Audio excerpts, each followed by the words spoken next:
¿Cómo llega la mayoría de la gente hoy en día a sus sistemas de creencias?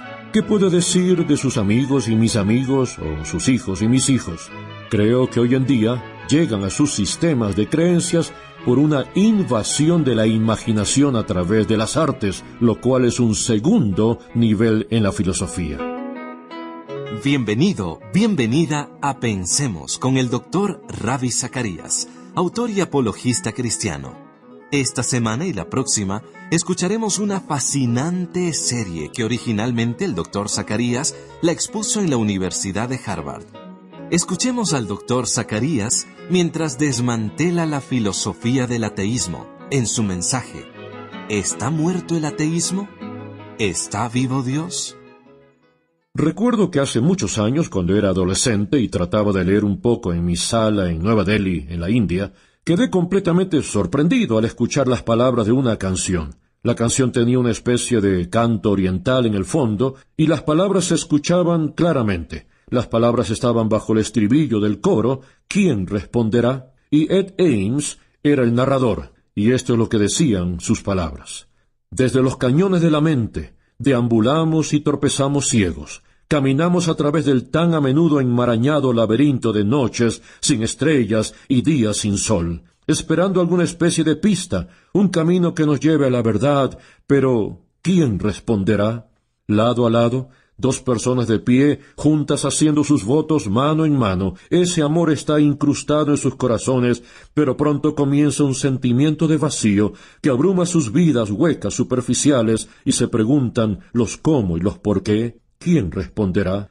Lejos, en una colina distante, un joven está acostado muy quieto. Sus brazos nunca cargarán a su hijo porque una bala perdida lo derribó. Y ahora él clama: «Dios mío, ¿por qué? ¡Oh, por qué!». ¿Y quién responderá? En lo alto, en una repisa solitaria, una figura se tambalea cerca del borde, mientras las multitudes burlonas se agrupan abajo para incitarlo, diciendo: «¡Dale, hombre, dale!». Y nadie preguntará qué lo llevó a su día privado de fatalidad. ¿Y quién responderá? Como debajo del árbol de hongos que se expande, el mundo gira en apatía, mientras por arriba una fila de condiciones ruge ahogada por las discotecas. Y si se presiona el botón secreto debido a que un hombre ha sido nuestro invitado, ¿quién responderá? Y después viene este verso: ¿está nuestra esperanza en cáscaras de nuez puestas del cuello con campanas de un templo? ¿O en lo más profundo de algunos muros enclaustrados donde figuras encapuchadas rezan en mantos?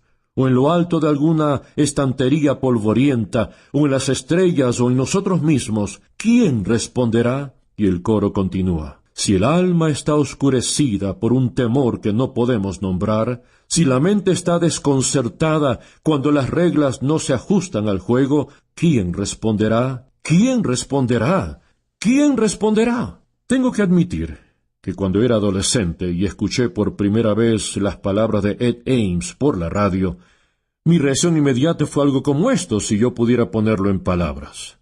No hubiese anticipado que una nación que era tan exitosa, a la que le iba tan bien y tenía tantos lujos alrededor, podría provocar una serie tal de preguntas. Yo podía verlo, porque fui criado en India, donde una de las canciones más populares de esa época, cuando yo era joven, era de una película llamada Madre Querida, que decía: si he venido a este mundo, tengo que vivir. Eso quiere decir, si la vida es venenosa, tengo que beberla. El fatalismo, el nihilismo que tropezó con la filosofía existencial, tengo que sacar lo mejor de esto. Era algo muy esperado en la cultura hindú y en el escenario hindú. Pero me sorprendió que haya salido de allá a una nación grande. Ahora, ¿no le parece interesante, como a mí, que con todas las innovaciones que tenemos, todo el conocimiento en el que estamos inmersos, todas las facilidades a las que tenemos acceso en nuestro tiempo,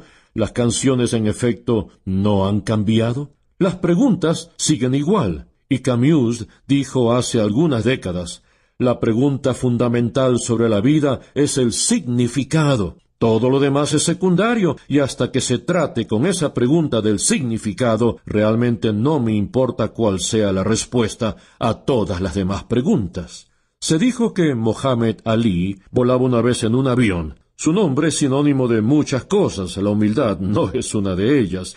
Y mientras él volaba en este avión, hubo una turbulencia moderada. Para aquellas personas que vuelan, siempre están al tanto del hecho que cuando el piloto dice que es moderada, se trata de un eufemismo para no tener que decir, si usted tiene alguna creencia religiosa, este es el momento de comenzar a expresarla. Más adelante, una persona de la tripulación anunció que todos los pasajeros debían abrocharse los cinturones. Todos obedecieron, menos Muhammad Ali.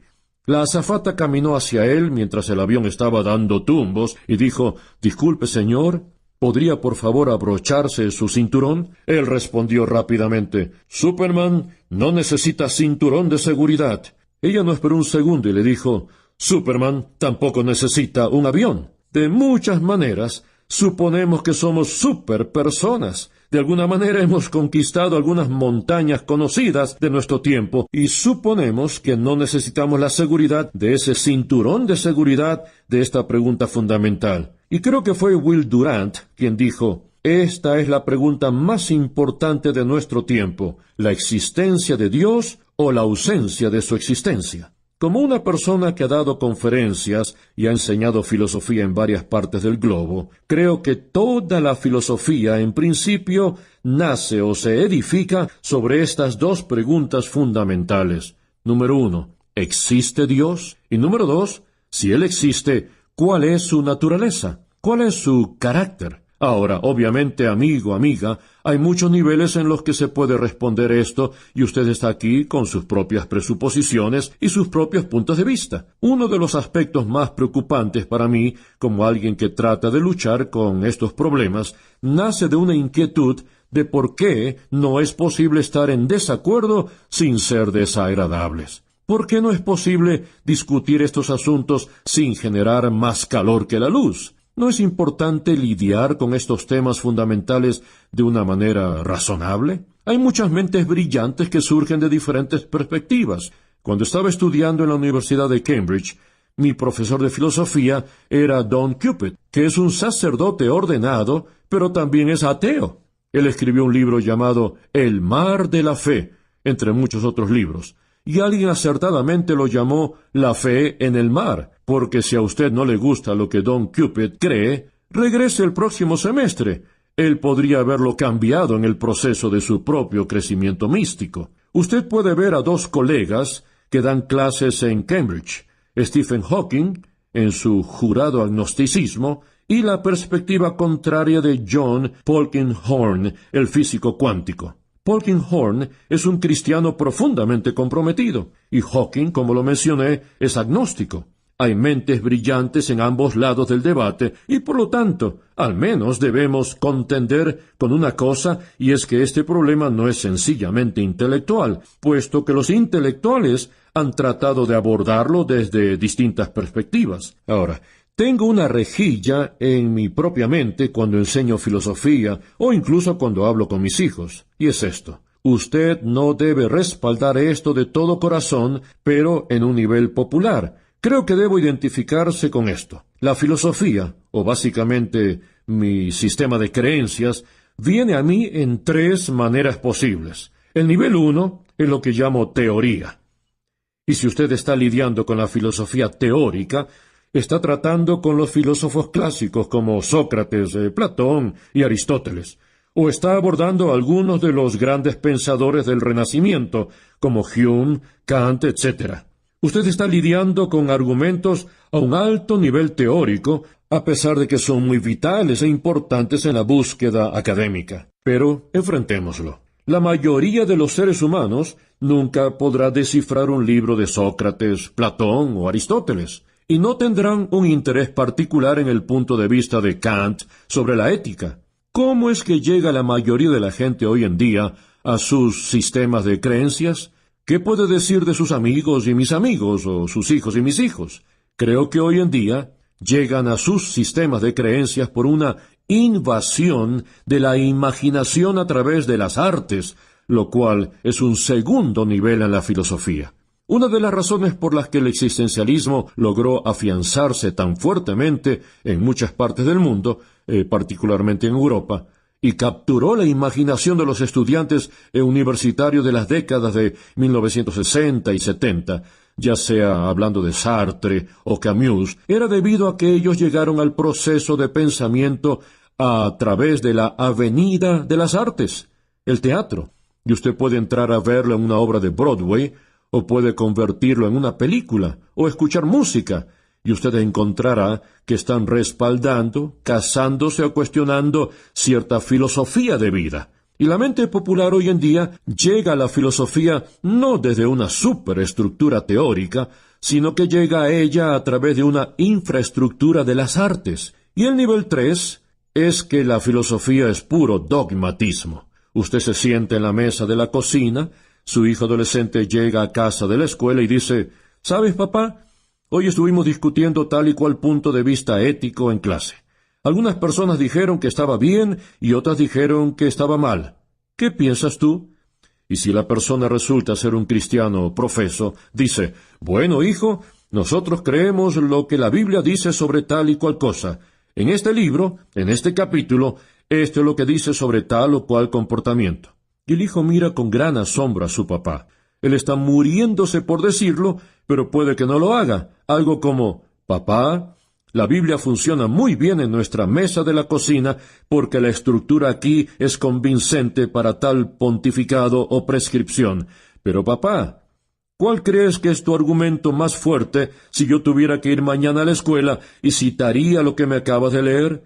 Se reirían de mí en el aula como si hubiese presentado el argumento menos efectivo, porque es puro dogmatismo.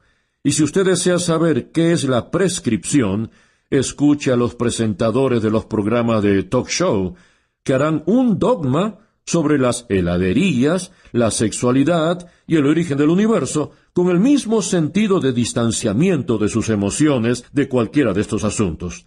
Esa es la razón por la que, en mi opinión, usted también debe hacerlo así. Ahora, por favor, escúcheme mientras le hablo sobre estos 3 niveles. Es posible llegar desde la teoría, es el primer nivel, y el nivel 2 es el de las artes o de los temas sentidos existencialmente.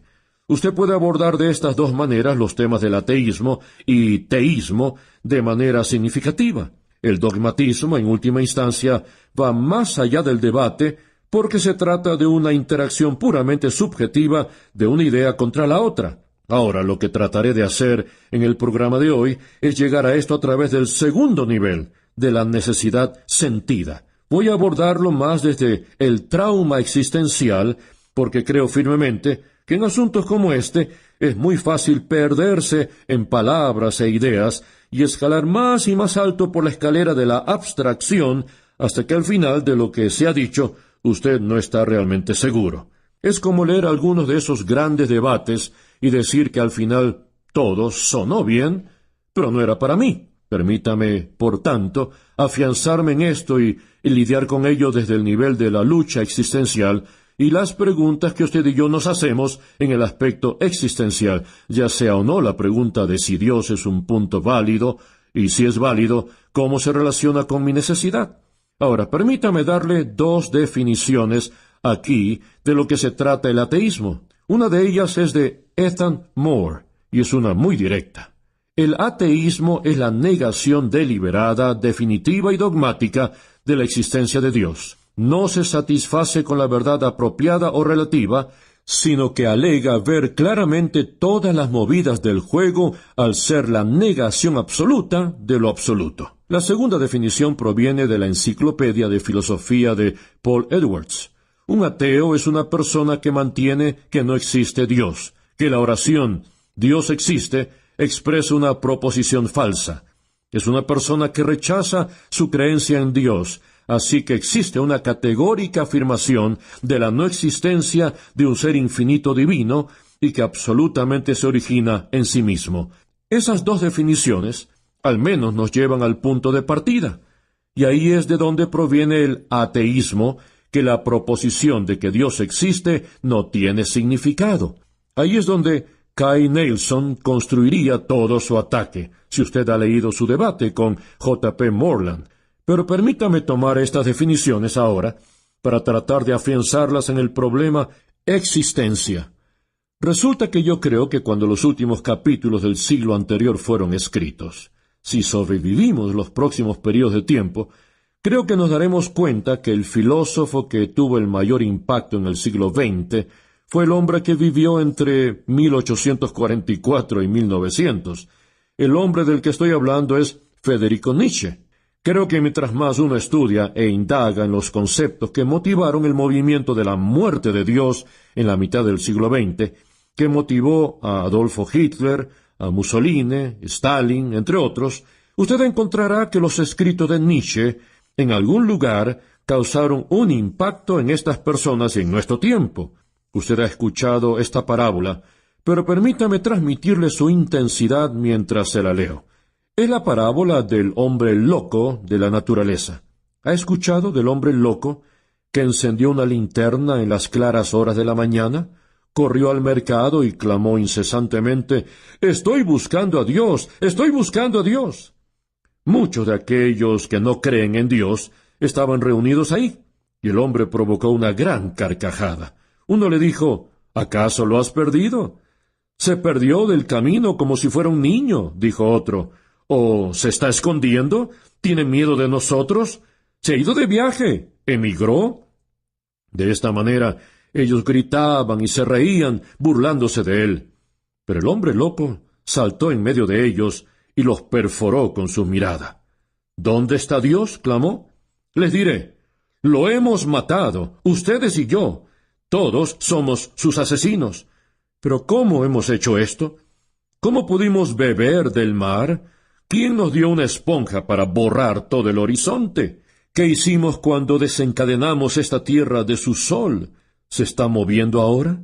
¿Nos estamos moviendo ahora? Lejos del sol, quizás. ¿No estamos cayendo continua y perpetuamente para atrás, para adelante, para los lados y en todas las direcciones? ¿Existe la derecha o la izquierda? ¿Acaso no nos estamos desviando a través de una nada infinita? ¿No sentimos el aire del espacio vacío? ¿No está más frío? ¿Acaso la noche no viene sobre nosotros más y más todo el tiempo? ¿No deberíamos encender linternas en la mañana? ¿Ya no escuchamos los que cavan las tumbas para enterrar a Dios? ¿No olemos todavía la descomposición de Dios? Dios también se descompone, ustedes saben, y está muerto. Dios permanece muerto y lo hemos matado. Ahora, ¿cómo podremos componernos a nosotros mismos, los asesinos por excelencia, si lo más santo y poderoso que el mundo ha poseído ha sangrado bajo nuestros puñales? ¿Quién limpiará su sangre de nosotros? ¿Con qué agua nos podremos purificar? ¿Qué festivales de expiación, qué juegos sagrados necesitaremos inventar? ¿No es la mayor de las hazañas demasiado grande para que la podamos manejar? ¿No deberíamos nosotros mismos convertirnos en Dios simplemente para que valga la pena? Nunca ha habido una mayor hazaña, y quien quiera que nazca después de nosotros por causa de esta hazaña debe ser parte de una historia más elevada que la historia hasta la fecha. En este punto, el hombre loco se quedó callado y nuevamente abordó a su audiencia. Ellos también estaban en silencio, lo miraban con asombro. Al fin, él lanzó su linterna al piso. Esta se quebró y se apagó. «Quizá vengo demasiado pronto.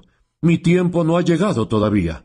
Este tremendo evento todavía está en proceso, todavía viaja y todavía no ha alcanzado los años de los hombres. El relámpago y el trueno requieren tiempo. La luz de las estrellas requiere tiempo. Las hazañas requieren tiempo, incluso después que sean realizadas, antes que puedan ser vistas y oídas.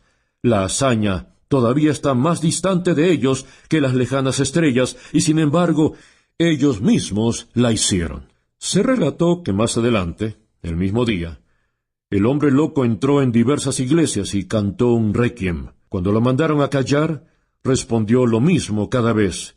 ¿Qué son estas iglesias sino las tumbas y los sepulcros de Dios? Dios está muerto, lo hemos matado.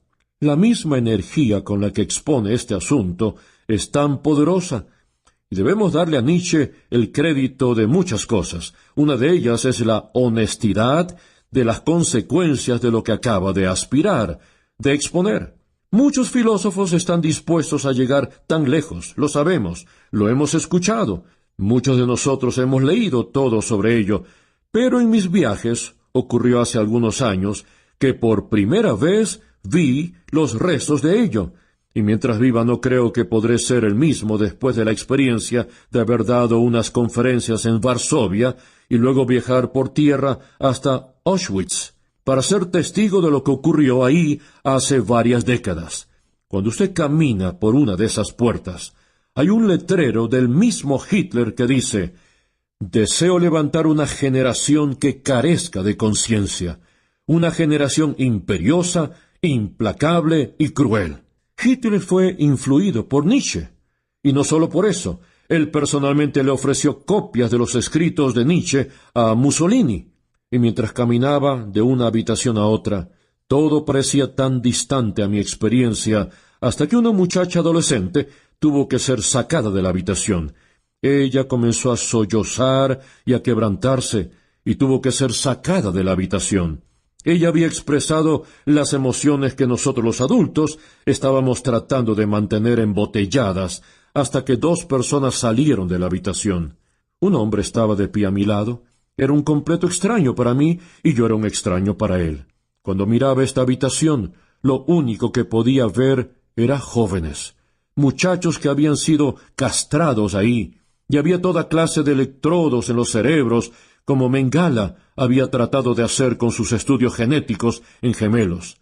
Y el trágico retrato de estos niños pequeños llegando a este lugar, sus zapatitos, sus cepillos de dientes, sus maletas, sus pequeñas ropas. Cuando salía de ahí, la emoción fluía dentro de mí. Este hombre se volteó hacia mí y dijo: «¿Qué le trae a usted aquí?» Él me preguntó a qué me dedicaba y le dije que yo trabajo mucho con los aspectos filosóficos de la religión. Él me dijo: «Usted tiene mucho que pensar aquí, ¿no es así?» Yo le respondí: «Sí, así es». «¿Y a qué se dedica usted?» Él contestó: «Soy un juez en el estado de Nueva York». Yo le dije: «Bueno, creo que a usted le pasa lo mismo. Tiene mucho que pensar». Lo interesante es que, tal como Aristóteles había influido en Alejandro Magno en la búsqueda de la unidad y la diversidad, Nietzsche había influido en Hitler en la búsqueda del superhombre, para encontrar la solución en la que el superior dominaría al inferior. Usted recordará cómo Nietzsche retrata a Zaratustra. Él desciende la montaña para decir a las personas que no existe otro mundo al cual tenerle miedo.